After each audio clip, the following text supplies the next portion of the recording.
This is Henry Simon, bringing you another story from my files here at the Missing Persons Bureau. In these stories of the Missing Persons Bureau, dramatized for Henry Simon by Ross Napier, names and addresses have, for obvious reasons, been changed. In one moment, the search for Cora Wakefield. Address unknown.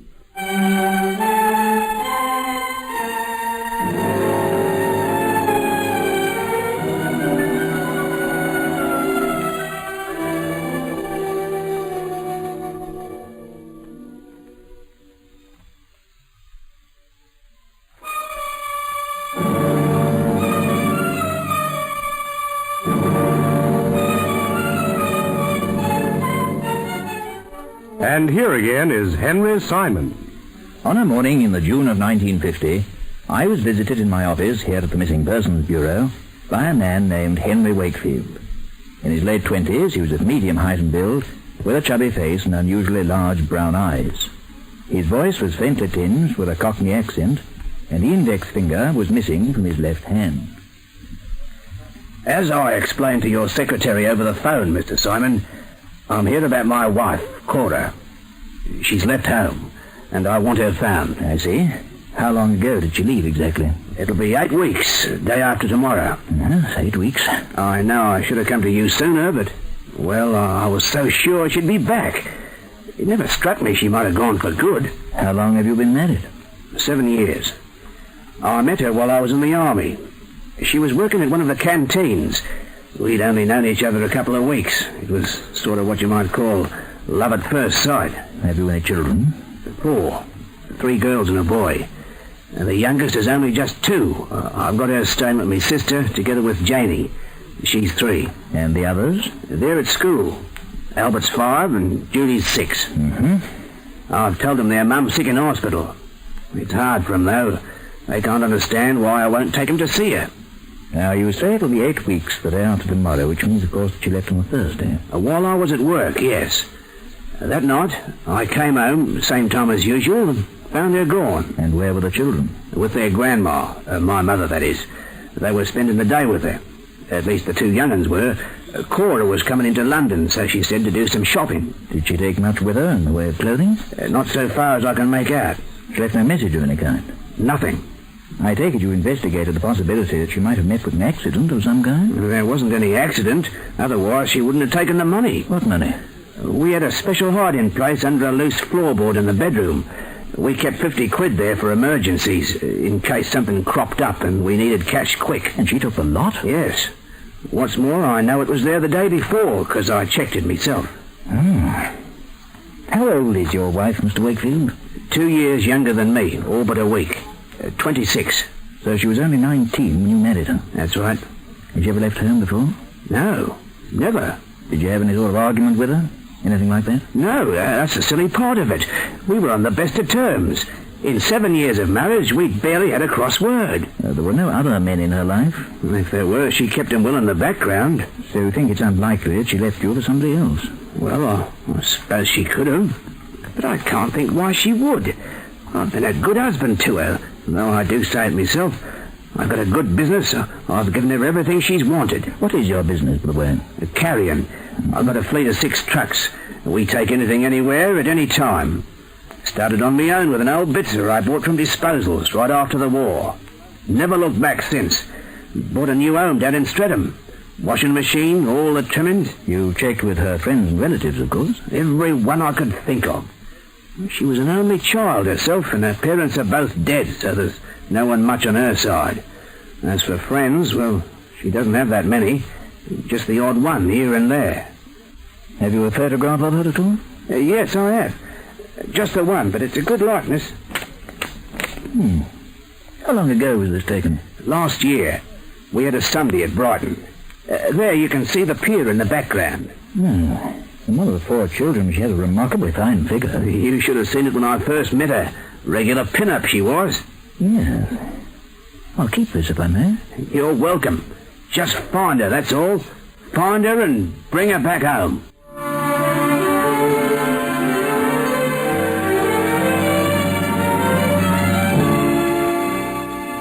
disappearance of Cora Wakefield was duly investigated by Agent Paul Studdy, who spent 2 solid weeks trying to pick up some sort of trail, but without success.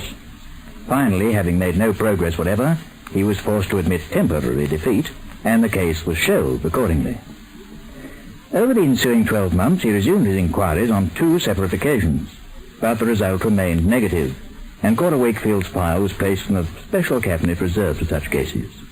A cabinet labelled simply, Address Unknown.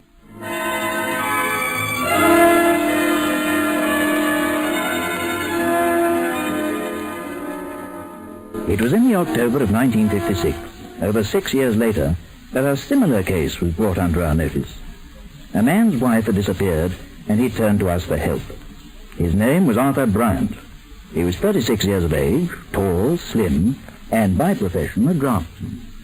She gave me no warning, Mr. Simon. No indication of any kind. She just went. This was 6 weeks ago? 5 weeks and 4 days. What made you wait so long before taking action? I just kept praying she'd come back of her own accord. I see. Now, you've been married for how many years? 5, going on 6. Any children? 2 boys. Of what ages? 3 and 4. And your wife's age? 32. Where are the children now? With friends. I couldn't hope to cope with them myself. This chap I know and his wife offered to look after them till Gloria turned up. I see. It's quite fantastic, really. I can't think of any logical explanation for her leaving me. We were perfectly happy. We had no worries of any kind. We're financially secure. We have our own home. I've treated her with every possible consideration. What were the circumstances of her departure exactly? There weren't any to speak of. I mean, I'd just arrived home from work to find the house empty. And the children? She'd left them with a neighbour, Mrs. Burnett, along the street. Said she was going to town. Did she take anything with her in the way of clothing? And 2 of her dresses are gone. And a travelling bag she kept in the closet. How about money? Well, she could have put some aside. I've always given her a fairly liberal housekeeping allowance. Does she have any family? Anyone she might have turned to? Not really. Her parents are both dead. She's no brothers or sisters. This is the very first time she's gone off like this. Yes. You've no cause to suspect there might be another man involved. Well, hardly. I mean, she's not the type. You happen to have a photograph of her? Yes, as a matter of fact, I have. It's not a bad snap. I took it myself a few months ago. That's very odd. Odd? I could be mistaken, of course, but I have a feeling I've seen her somewhere before. What is her maiden name? Palmer. Gloria Palmer. Oh, I don't think that rings any bells. Had you known her very long when you were married? 3 or 4 months. We met down at Torquay. We were both on holidays. The face is definitely familiar. And possibly she reminds you of someone. Yes, possibly. Look, I wonder if you'll excuse me for a moment, would you? I'd very much like to have a word with my assistant. Yes, certainly. He's just in the next office. I shan't keep you very long. I'm sorry to bother you, Studdy. Something's come up, something rather curious. Yeah? Have a look at this photograph. See if you don't recognize the woman. I know the face. Can you place it? Let me see now. I know it well. It's... Hey, where'd this come from? I have a client in my office at the moment. It's his wife. She's left home. No, it couldn't be. Couldn't be what? About 6 or 7 years back, we took a case. Dame left her husband and 4 kids. Remember? We had to drop it. We couldn't get a line on her at all. What was her name again? Wakehurst, was it, or Wakefield? Wakefield! By heaven's, Studdy, I believe you've got it. It was Cora Wakefield.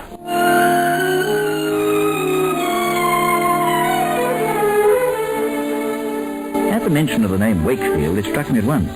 But was it possible that Gloria Bryant and Cora Wakefield, the woman who had deserted her husband and children some 6 years earlier, were one and the same? Without loss of time, I had Studdy dig out Cora Wakefield's file. Her photograph was attached, and when placed beside that of Gloria Bryant, it left very little room for doubt. Yeah, it's her, Chief. A blind man could tell. Unless they're identical twins. Cora Wakefield was an only child, and Mrs. Bryant as well. Well, I guess that wraps it up then. I'm afraid our client's in for rather a nasty shock. Yeah, not to mention Wakefield after all this time. It's not so bad for him. He's her legal husband. That is, if he hasn't divorced her since. Which means the Bryant children, of course, are illegitimate. Maybe he has divorced her. And their Study takes time to get a divorce, and she's been married, so to speak, to Bryant for at least 5 years now. So we got a case of bigamy on our hands, huh? Yes, it would seem so. You gonna tell Bryant? First, I think it might be an idea if you got in touch with Wakefield. If he definitely identifies her, we shall have no option. Uh-huh. The address down here is Chambers Road, Streatham, number 19.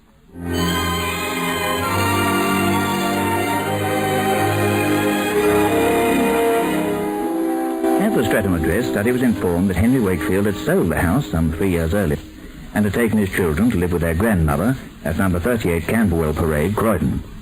There he duly questioned the aging Mrs. Wakefield, who in turn directed him to her son's office in the city. Well, Mr. Study, this is a surprise. Yeah, I figured it might be. How's the carrying business? Busy as ever. I've expanded a good deal since I last saw you. How long would it be now? 5 years? Yeah, about that. Here. Wait a bit.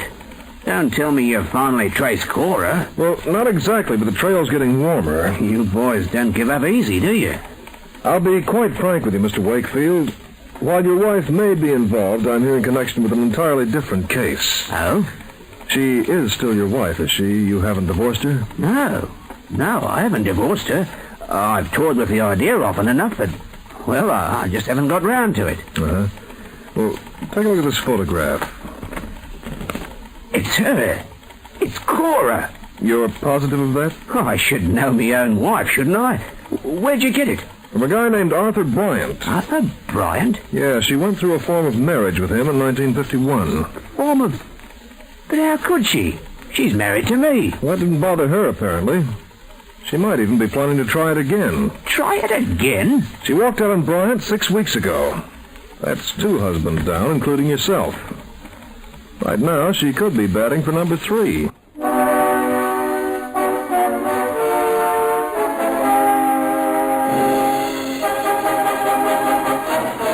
Henry Simon returns to continue this story in just a moment. And here again is Henry Simon.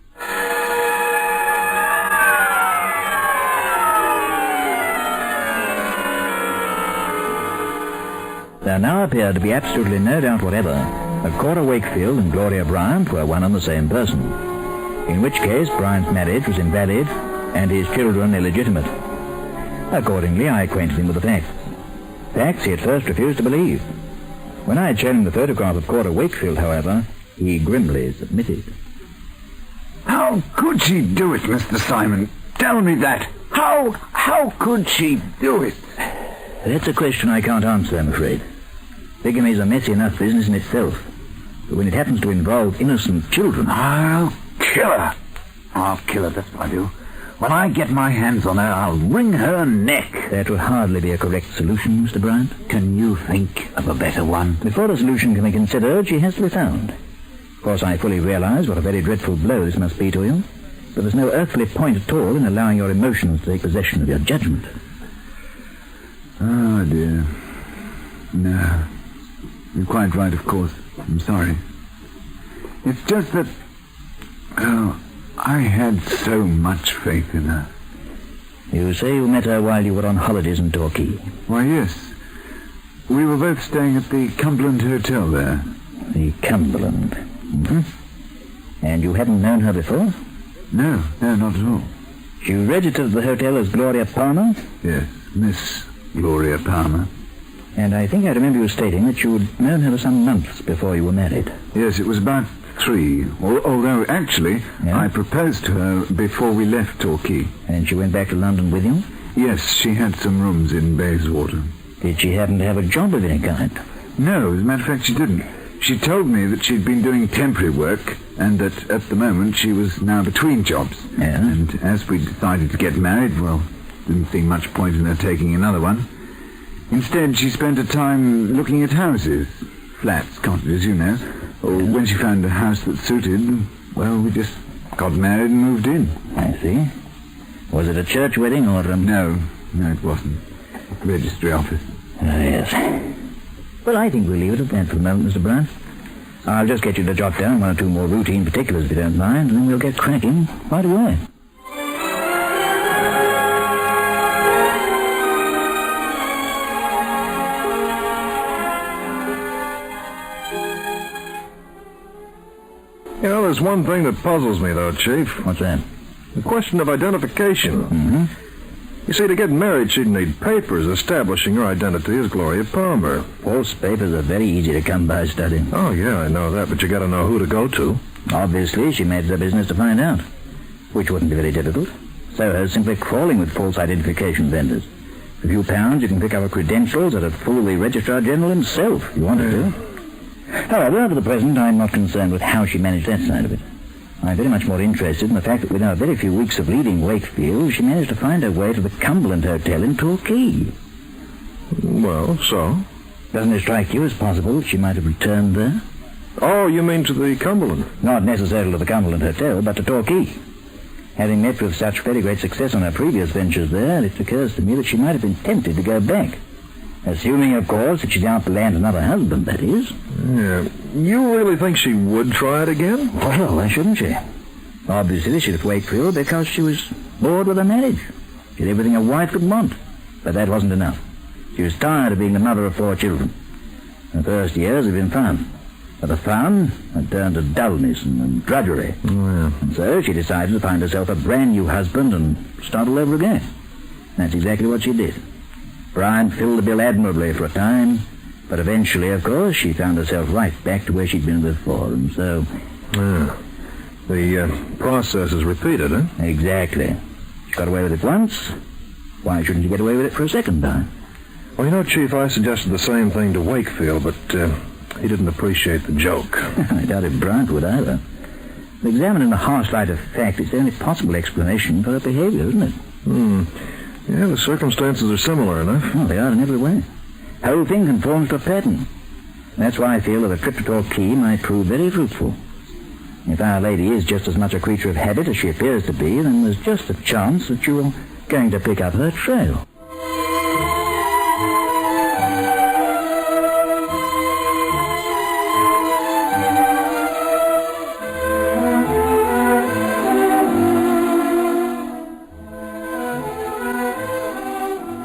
Unlike Study and Hunter, I very rarely place much faith in hunches, but this was an exception.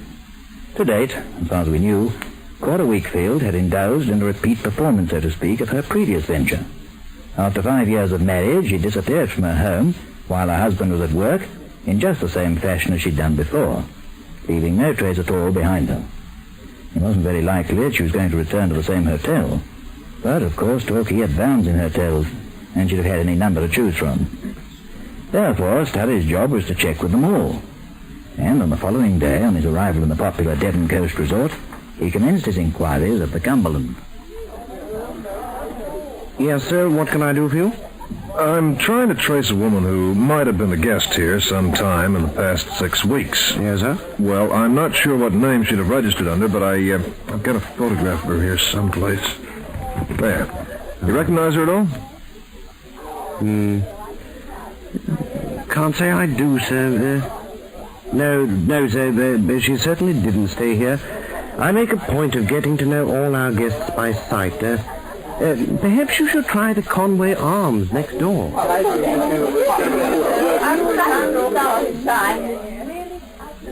I'm sorry, sir. I can't help you.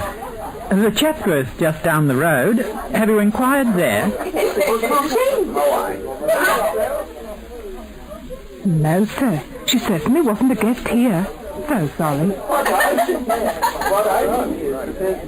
One by one, Study worked his way along the line of hotels flanking the promenade. In all, he inquired at 11, before finally arriving at the Cambridge, which stood on the corner of Chalk Avenue and Heston Boulevard. I've got a photograph of her here, if you'll just take a look at it. Look it over. Yes, why... Yes. You mean you recognize her? Yes, sir. Yeah, it's Miss Maitland.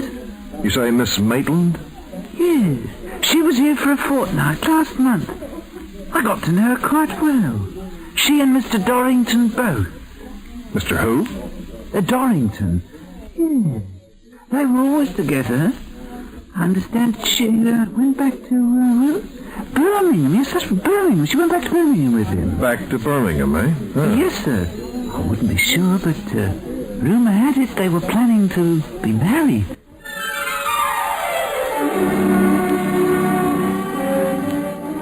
Although although he'd been vaguely expecting something of the kind, Tully was rather taken aback by the hotel clerk's calm announcement.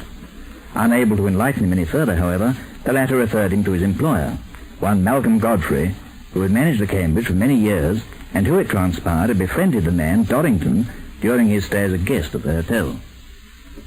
Yes, that's right, Mr. Study. Nice chap he was, too. Liked him very much. And Miss Maitland, did you get to know her at all? I should say I did. Dash attractive woman, that. Should make him very happy. It is true, then, that they were planning marriage. Huh? Oh, I should say so. Took back to Birmingham to meet his people, didn't I? Yeah. And that was 3 weeks ago? Yes, I'd say about that. Now, you wouldn't know his address in Birmingham, I suppose? As a matter of fact, I noted it down somewhere. Oh, good. Somewhere here. There you are. Yes, Rex Dorrington, 81 Haverstock Road. I'll jot that down, 81 Haverstock Road. Right, now, were they intending to be married right away? I rather gathered that impression. As soon as they could be, that is. Uh-huh. Of course, these things usually take a few weeks, formalities and so forth.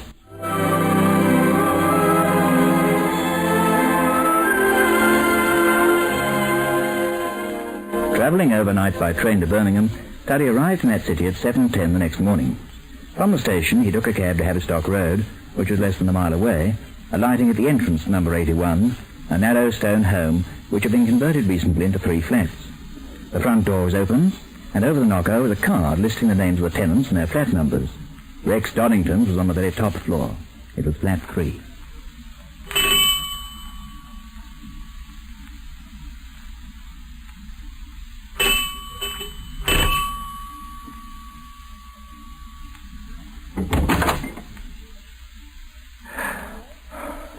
Yes? Mr. Dorrington? Yes, that's right. I'm sorry to wake you up, but Study's the name. Missing Persons Bureau.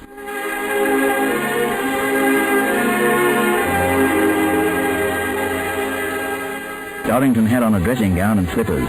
His hair was tousled and his eyes were bleary. Rubbing a hand across his unshaven chin, he yawned again. Pardon me, no, I was just climbing out of bed when the bell rang. Missing Persons Bureau, did you say? Yes, that's right. I'm here in connection with a Miss Maitland. Joy, what's happened? Is something wrong? Is she here? Here? No, she's in London. Or at least she would be by this time. I put her on the midnight train. Oh. Do you expect her back? Tonight? Why? Well, a client of mine, in fact, 2 clients of mine, they're anxious to contact you. Oh, what about? I'll explain in a moment. First, I'd like to get the picture straight. You're not married to her yet, I take it? No, not till next week. On the Friday, possibly. Oh, that's something. What's she doing in London? Well, she had some things to pick up. Including a new set of identification papers, maybe, huh? Identification papers? I don't quite follow. You will. You see, her name isn't Joyce Maitland. It's Cora Wakefield. Cora Wakefield? Mrs. Cora Wakefield. I'm... Look here, is this some kind of joke? No, it's no joke. And there's more to come. As well as having a valid husband and 4 legitimate children, she has an invalid husband and 2 illegitimate children. You can count your lucky stars, boy. You've had a narrow squeak.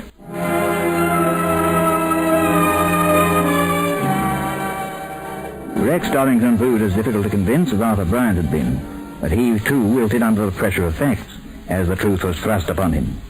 It duly transpired that he'd arranged to meet Cora Wakefield, or Joyce Maitland as he knew her, at Birmingham Central Station upon her return from London that evening. Her train was due in at 8:20, and it arrived dead on time. But it wasn't Doddington who was there to greet her. It was a grim-faced Paul Study. Miss Maitland? Oh, Dorrington couldn't make it. He sent me along instead. you're a friend of his? The best friend he ever had. But we can talk about that on the train. On the train? Yeah, we're going back to London, Mrs. Wakefield. Or would you rather I made it Mrs. Bryant? I don't know what you're talking about. Don't you? Take me direct at once. He doesn't want to see you, but your 2 husbands do.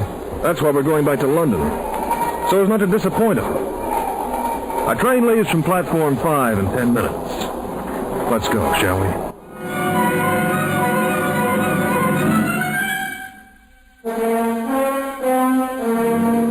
Henry Simon returns to conclude this story in just a moment. And here again is Henry Simon. Cora Wakefield was duly called upon to answer a charge of bigamy. Found guilty, she was sent to Holloway Prison for 12 months. Wakefield has since taken steps to divorce her. Bryant has married again. But unjust as it may seem under British law, his children remain illegitimate, thanks to a woman who wantonly used him as a means to her own heartless and selfish ends. And now, as always, this is Henry Simon inviting you to meet me here again, and for the present bidding you au revoir.